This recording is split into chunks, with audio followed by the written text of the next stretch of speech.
Financial freedom. 5 difficult steps to get out of debt. Create a simple budget, plan for the future, and regain control of your finances.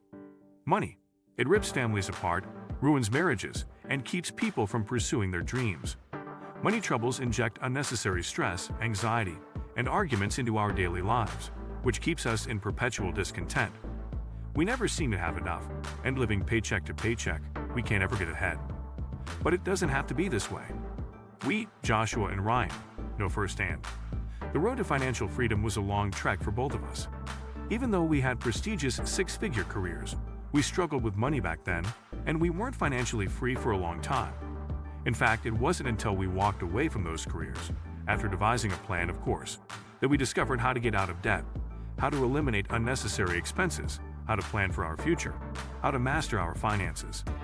While we all need to make money to live, and there's certainly nothing wrong with earning a great salary, taking control of your financial life involves much more than adjusting your income upward. It involves making repeated good decisions with the resources you have, changing your financial habits, and living deliberately. None of which is inherently easy, especially under the tyranny of today's instant gratification culture. But fortunately, regaining control of your finances is simple. A few years ago, overwhelmed by money's rapacious tug on our lives, the two of us decided to change. We decided to take back control of our finances and our lives. These are the 5 steps we took, and they are the same principles we use today to ensure that we'll never again struggle with money. 1. Budget. Most of us have no idea where our money is going. We think we know, but we don't really know. This is doubly true for those of us who are married or live with a significant other. Ergo, the first step toward financial freedom is establishing a written monthly budget. Note the 3 keywords here: written, monthly, and budget. A few guidelines. Categories. Identify what's truly necessary by identifying all of your monthly expenses based on the past 6 months, and then divide your expenses into 3 categories: essentials, non-essentials, and junk. Write down every expense: food, housing, utilities, insurance, cars, gas, transportation, clothes, credit cards, phones, internet, pets, entertainment, etc. Triple check the list with your significant other or a friend, and then use your essentials, non-essentials, and junk categories to prioritize and cut wherever you can. The stricter you are, the sooner you'll be free. Boundaries. Using an app like EveryDollar, you can give every dollar a destination at the beginning of the month. By establishing these boundaries, you won't worry about what you can and can't purchase, because money that wasn't assigned at the beginning of the month can't be spent mid-month. Teamwork. Everyone in your household, even your children, must have a say in the written budget. This is the only way to get every person's buy-in. Working together means taking from one category to fund another. Extracting money from, say, your clothing budget to fund your entertainment budget, until each person is on the same page. Once everybody is on board, once everyone is committed to financial freedom, it is much easier to gain the traction you need. Adjust. You'll have some slip-ups along the way. That's all right, it's part of the process.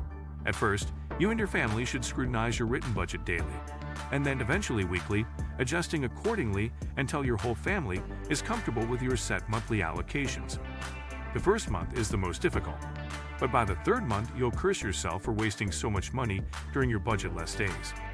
Safety. Accidents happen, so it's best to create a safety net savings account with $500, $1,000 for emergencies. Now listen.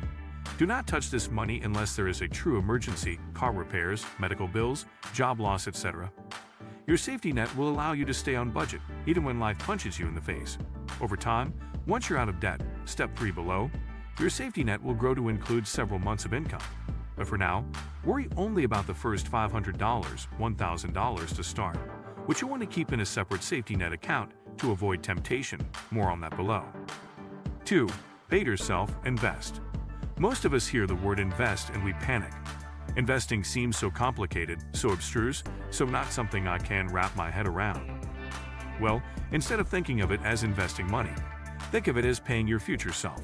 And with today's online tools, you needn't be overwhelmed. Investing is easier than ever. Anyone can and must do it.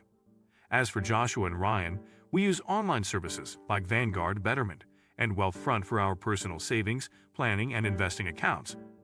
Using these services, which usually cost nothing to set up and have no minimum balance requirements, we've learned how to invest in our future selves by setting aside a percentage of our income without even noticing it's gone. We also keep our safety nets in these online accounts. We do this for two reasons. One, the money is liquid, which means we have instant access to our safety net if we need it.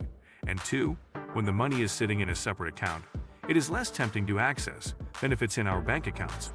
Plus, it earns a better interest rate in a safe, conservative way.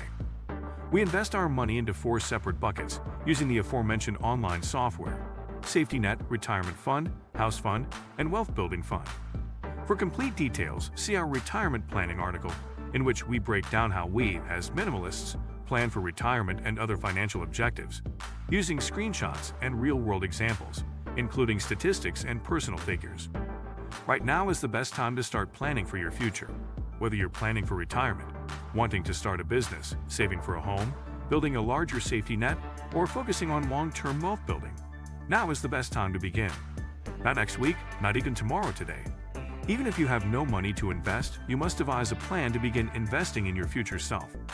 The best way to do this is to automate your investments using an online service like the ones we mentioned above, which takes the guesswork out of investing. The future won't wait. Do it today. Even if that means 1% of your income or even $20 a month to start, your future self will thank you. 3. Debt-free. Contrary to what some academics might tell you, there is no such thing as good debt. Let's say that again, read it out loud. There is no such thing as good DDDD. True, some debt is worse than other debt, but it's never good. The truth is, you will not feel free until you are debt-free. The debtor is always slave to the lender. Besides, it feels pretty amazing to have no car payments, no credit card payments, and no student loan payments looming in the shadows of your lifestyle. Throughout our 20s, we both had excessive piles of debt, more than 6 figures each. It was a debilitating feeling, a complete loss of freedom. Although there are no magic bullets, the strategy we've seen work best is Dave Ramsey's Total Money Makeover, a detailed, step-by-step formula that both of us use to create a detailed plan, cut up our credit cards, and face our debts head-on. Also read Debt-Free, JFM's Story of Overcoming Debt. 4. Minimize. Of course, minimalism was a key component in our own journeys toward financial freedom. By clearing the clutter from our lives, we were able to focus on eliminating debt, changing our habits, and making better decisions with fewer resources. We also learned that by simplifying, by identifying which material possessions weren't adding value to our lives, we were able to more quickly become debt-free by selling more than half our stuff locally, yard sales, consignment shops, flea markets, and online, eBay, Craigslist, AutoTrader. No, minimalism is not about deprivation. We don't want anyone to live without, in the name of minimalism. But sometimes it makes sense to temporarily deprive ourselves of ephemeral satisfactions when we are attempting to move our lives in a better direction. For example, as we were tackling our debts, Joshua sold his oversized house and moved into a tiny apartment. Ryan sold his fancy new car and purchased a decade-old vehicle without a monthly payment. We both jettisoned our cable subscriptions, satellite radio, and other superfluous bills that saved us hundreds of dollars each month. We also did strange things like deliver pizzas, work overtime, and find other ways to supplement our income in the short term so we could pay off our debts faster. Plus, we sold hundreds of items: electronics, furniture, clothes, DVDs, books, collectibles, tools, yard equipment that weren't essential, and we used that money to further pay down our debts. Basically, anything that wasn't nailed to the floor found its way to eBay. Now, everything we own serves a purpose or brings us joy, and we don't miss any of the trinkets of yesteryear. Don't know how to start minimizing? Consider our 30-day minimalism game. Or if you're feeling aggressive, have a packing party and a scanning party. You can also visit our Start Here page for more ideas. 5. Contribute. The shortest path toward freedom is appreciating what you already have. One of the best ways to find gratitude for the gifts you've already been given is to change your perspective. To do so, donate your most precious asset, your time. Bring your family to a local soup kitchen, food bank, or homeless shelter. Tutor less privileged children in your city. Help the elderly with groceries or in-home care. Work on low-income houses with Habitat for Humanity. There are more resources than ever to help you contribute beyond yourself in a meaningful way. Just do an internet search for volunteer opportunities in your area. Whatever you do to build your contribution muscle, it needn't be grandiose, it need only contribute to someone else's life.